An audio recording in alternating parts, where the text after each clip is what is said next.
কষ্ট কষ্ট কেরে যে 500 টাকা নিলাম। ওই মিয়া হ্যাঁ পরের খাতে ব্যস্ত আছো? আরে ভাই বাঁচতাছি, পরের ক্ষেত্রে বাঁচতাছি, কি করবো, আমি তো গরিব ভাই।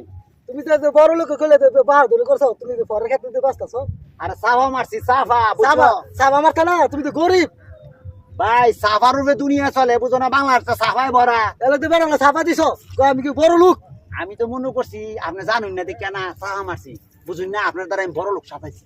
ও আমি আসলে জাত গরিব, ও দাঁত করি, জাত গরিব। তুমি তো দাঁত করি কই?